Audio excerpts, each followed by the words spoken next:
ಇವತ್ತಿದು ಇದೆ ಸೌಹಾರ್ದ ಉದ್ಘಾಟನೆ. ಈಗ ಬಿಜೆಪಿ ಸರ್ಕಾರ ಇದ್ದಾಗ ಸಿದ್ದರಾಮಯ್ಯ ಕಾಂಗ್ರೆಸ್ ಸರ್ಕಾರ 40% ಅಂತ ಆರೋಪ ಮಾಡ್ತಾ ಇದ್ದಾರೆ. ಈಗ ರಾಜ್ಯದಲ್ಲಿ ಭ್ರಷ್ಟಾಚಾರ ಆಗ್ತಾ ಇದೆ. ಏನು ಹೇಳಕ್ಕೆ ಸರ್, ಈಗ 40% ಪ್ರೂಫ್ ಮಾಡ್ಲಿಕ್ಕೆ ಆಗಲಿಲ್ಲ ಅವ್ರಿಗೆ. ಈಗ ಅವರು 100% ಪ್ರೂಫ್ ಮಾಡಿಬಿಟ್ಟಾರೆ. ಎಷ್ಟು ಪೂರ್ತಿ ಲುಟ್ಟಿನೇ ಇಲ್ಲ. 187 ಕೋಟಿದೊಳಗೆ 80 ಕೋಟಿ ಅವ್ರು ಏನು ನೋಡ್ರಿ ಅದನ್ನು ಒಪ್ಕೊಂಡಾರ. ಅವ್ರು 87 ಕೋಟಿ ಹೋಗೈತೆ ಅಂತೇಳಿ ಒಪ್ಕೊಂಡಾರ. ಇನ್ನೂ ಭಾಳಷ್ಟು ಹಗರಣಗಳು ಈಗ ಇನ್ನೂ ಬರ್ತವೆ. ನಾಳೆ ಮೂಡಾದು ಬರ್ತದೆ. ಅದ್ರ ಜೊತೆಗೆ ಇನ್ನೂ ಅನೇಕ ಕಾರ್ಪೊರೇಷನ್ದು.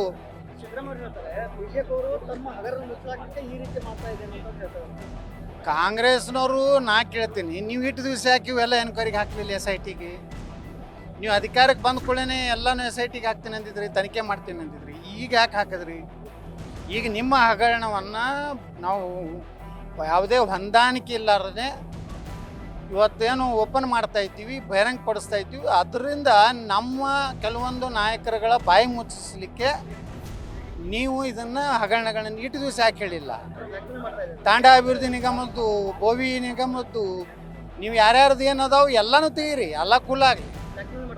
ಬ್ಲ್ಯಾಕ್ ಮೇಲ್ ಮಾಡ್ಲಿಕ್ಕೆ ಇವತ್ತು ಇದನ್ನು ಅಸ್ತ್ರ ಉಪಯೋಗ ಮಾಡ್ತಾ ಇದ್ದೀವಿ ಪೂರ್ತಿ. ಸಿದ್ದರಾಮಯ್ಯ DK ಶಿವಕುಮಾರ್ ಅಲ್ರಿ, DK ಶಿವಕುಮಾರ್ ಹೇಳ್ತಾನೆ ಅಧಿಕಾರಿಗಳು ಮಾಡ್ಯಾರ, ನಾಲಾಯಕ ಅಧಿಕಾರಿಗಳ ಹೇಳ್ತಾನೆ. ಅಧಿಕಾರಿಗಳು ಮಂತ್ರಿಗಳು ನಿಗಮ ಅಧ್ಯಕ್ಷ ಇವ್ರದ್ದು ಎಲ್ಲರದ್ದು ಇಲ್ಲಾರ್ದೇ ಮಾಡ್ತಾರ.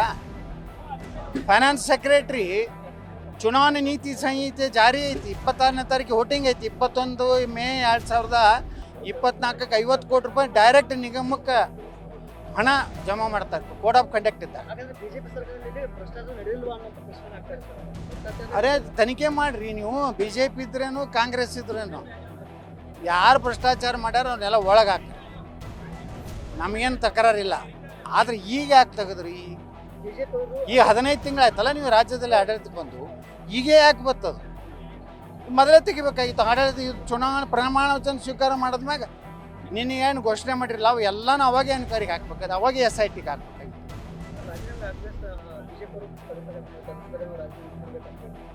ಅವರು ರಾಜೀನಾಮೆ ಕೊಡುವುದಲ್ಲ, ಸರಿಯಾಗಿ ಎನ್ಕ್ವೈರಿನೇ ಮಾಡ್ಲಿಕ್ಕೂ ತಯಾರಿಲ್ಲ. ಅಧಿಕಾರಿಗಳ ಮೇಲೆ ಒತ್ತಡ ಇದೆ.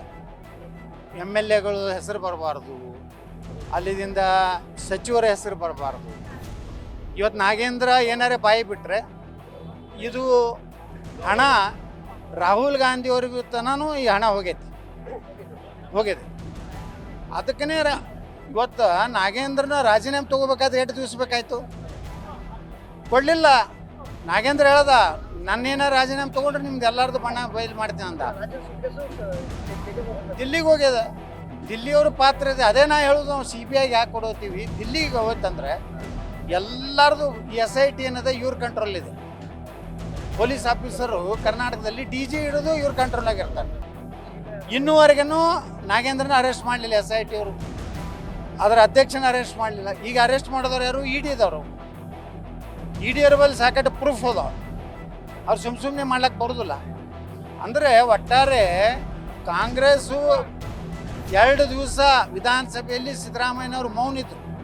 ಯಾಕೆ ಮೌನಿದ್ರು? ಹಗರಣವನ್ನು ಒಪ್ಪಿಕೊಂಡ್ರು. ದಲಿತನ ಇವತ್ತು ಆತ್ಮಹತ್ಯೆ ಆಯಿತು. MDನೂ ದಲಿತ, ಅದರ ಅಧ್ಯಕ್ಷನೂ ದಲಿತ, ಮಂತ್ರಿನೂ ದಲಿತ. ಇವರೇ ಎಲ್ಲರೂ ಕೂಡಿ ಲೂಟಿ ಮಾಡ್ಯಾರ.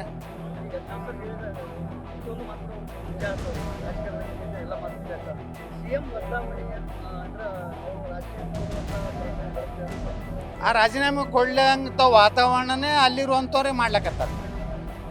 ಈ ಮೂಢ ಹಗರಣ ನಮ್ಮವ್ರಿಗೆ ಯಾರಿಗೂ ಗುರುತಿರಲಿಲ್ಲ. ಕಾಂಗ್ರೆಸ್ನವರೇ ನಮ್ಗೆ ಕಾಗದ ಕೊಟ್ಟರು.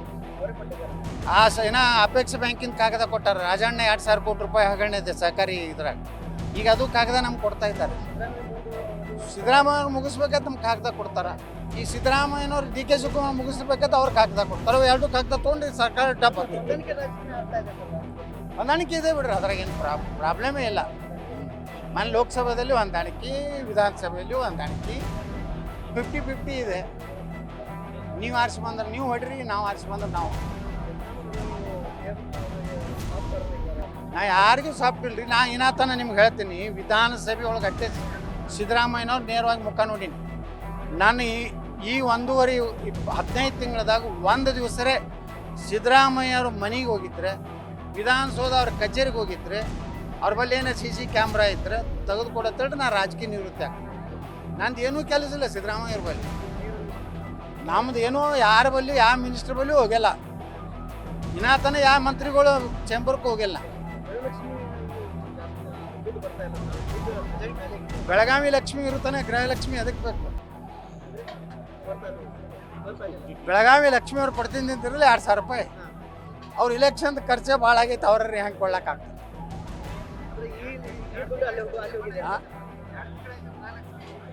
ದಿವಾಳಿ ಆಗ್ತೈತೆ ರೀ. 65,000 ಕೋಟಿ ರೂಪಾಯಿ ಬೇಕು ವರ್ಷ. ಎಲ್ಲಿದ್ದು ಕೊಡೋರು ನೀವು? ನೌಕರದಾರ ಸಂಬಳ ಮಾಡುವಂಥ ಪರಿಸ್ಥಿತಿ ಉಳಿದಿಲ್ಲ. ಇನ್ನೊಂದು 3-4 ತಿಂಗಳು ತಡ್ರಿ ಕರ್ನಾಟಕ. ಈಗ ನೋಡ್ರಿ, ಮೊನ್ನೆ ನಮ್ಗೆ ಮಾಧ್ಯಮದವ್ರು ಹೇಳಕತ್ತಿದ್ರು, ಎಲ್ಲ ಗ್ಯಾರಂಟಿಗಳನ್ನು ಇದು ಮಾಡ್ತಾರೆ, ಏನು ಸ್ಟ್ರೀಮ್ಲೈನ್ ಮಾಡ್ತಾರೆ.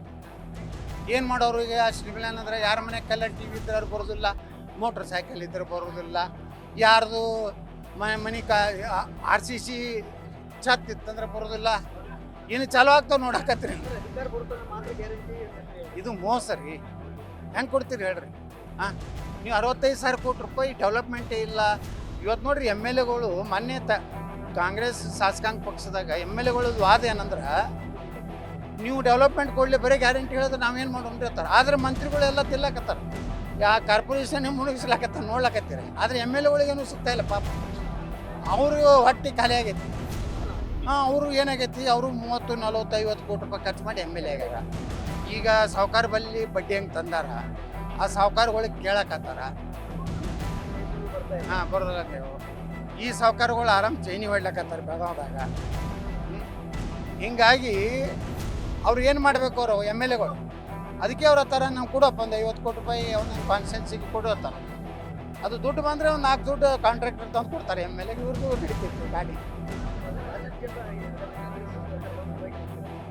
ಕಾಂಗ್ರೆಸ್ ಕಲಾಸಿ ಮಾಡ್ತಾರೆ ನೋಡಕತ್ರಿ. ಇನ್ನು 2 ವರ್ಷ ಕಾಂಗ್ರೆಸ್ ಮುಂದೆ ಹೋಗ್ತೈತಿಲ್ಲ, ಅದು ಗ್ಯಾರಂಟಿಗೆ.